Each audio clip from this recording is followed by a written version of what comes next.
Assam press কৰেছপণ্ডেন্স union Dhanashree মহকুমা সমিতিৰ আজি এই বৰপথাৰ শংকৰদেৱ শিশু নিকেতনত এখন সাধাৰণ সভা দ্বিবাৰ্ষিক সাধাৰণ সভা অনুষ্ঠিত হয়। এই দ্বিবাৰ্ষিক সাধাৰণ সভাত সৰুপথাৰ সমৰ জিলাৰ প্ৰায় 35জনতকৈ অধিক সংবাদকৰ্মী উপস্থিত থাকে। এই 35গৰাকীতকৈ অধিক সংবাদকৰ্মী উপস্থিত থকা এই সাধাৰণ সভাতেই আমাৰ বিভিন্ন আপকোৰ সাংগঠনিক দিশৰ ওপৰত আলোচনা কৰা হয়। তাৰপিছতে এই সাধাৰণ সভাতেই সকলো দিহা পৰামৰ্শৰ অন্তত আমাৰ যিটো দ্বিবাৰ্ষিক যি নীতি নিয়ম থাকে সংবিধানৰ আপকো যিখন সংবিধান আছে, সংবিধানৰ নীতি নিয়ম অনুসৰি আমাৰ দ্বিবাৰ্ষিক কাৰ্যকালৰ অন্তত সমিতিখন ভংগ হয়। আজি সাধাৰণ সভাতে সমিতিখনৰ অন্তিম কাৰ্যকাল আজি দিনটো আছিলে।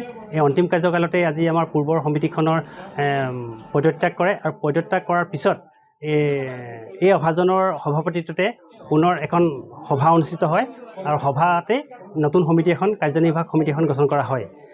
আপকো ধনশ্ৰী মহকুমা সমিতিৰ নতুন কাৰ্যনিৰ্বাহক সমিতিত এই সভাজনক তুলসী চুতীয়াক সভাপতি নিৰ্বাচিত কৰে আৰু উপসভাপতি শ্ৰীযুত ৰাকেশ যাদৱক উপসভাপতি, সম্পাদক অনুজ বৰাক, সহকাৰী সম্পাদক দেৱাশিষ শৰ্মা, কোষাধ্যক্ষ স্বপন কুমাৰ চক্ৰৱৰ্তীক, পত্ৰিকা সম্পাদক ভূপেন শইকীয়া আৰু আপকো কেন্দ্ৰীয় কাৰ্যনিৰ্বাহক সমিতিলৈ এজন মনোনীত সদস্য ইতিমধ্যে নিৰ্বাচন কৰা হয়। আজি এই সভাতে নিৰ্বাচন কৰা হৈছে।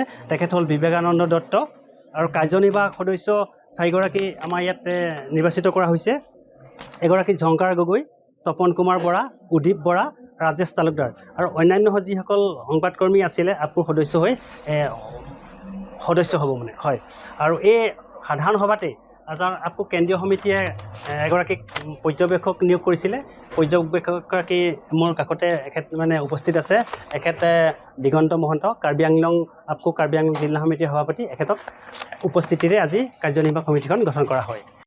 ধনশ্ৰী মহকুমাৰ যি সাধাৰণ সভা আৰু দ্বিবাৰ্ষিক সাধাৰণ সভা বৰপথাৰ শংকৰদেৱ শিশু নিকেতনৰ প্ৰেক্ষাগৃহত অনুষ্ঠিত হ'ল আৰু সেই সভালৈ আপকোৰ কেন্দ্ৰীয় সমিতিৰ নিৰ্দেশমৰ্মে তেখেতসকলৰ প্ৰেৰিতভাৱে আমি আহি উপস্থিত হ'লোঁ আৰু ধনশ্ৰী মহকুমাৰ যিখনি সৰ্বসন্মতিক্ৰমে এখনি 2025 আৰু 26 বৰ্ষৰ বাবে নতুন সমিতি গঠন কৰিলে আৰু এই সমিতিখন অতি সুন্দৰভাৱে গঠন কৰিছে তেখেতসকলে।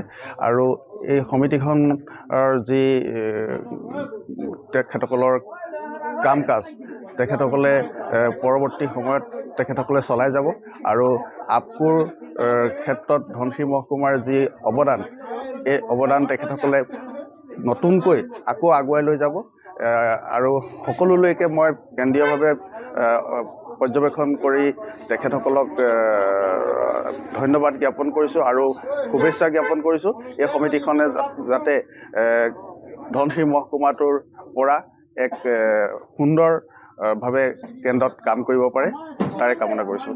যিকোনো খবৰৰ বাবে যোগাযোগ কৰক 7099017330 লগতে 7099017110 নম্বৰত।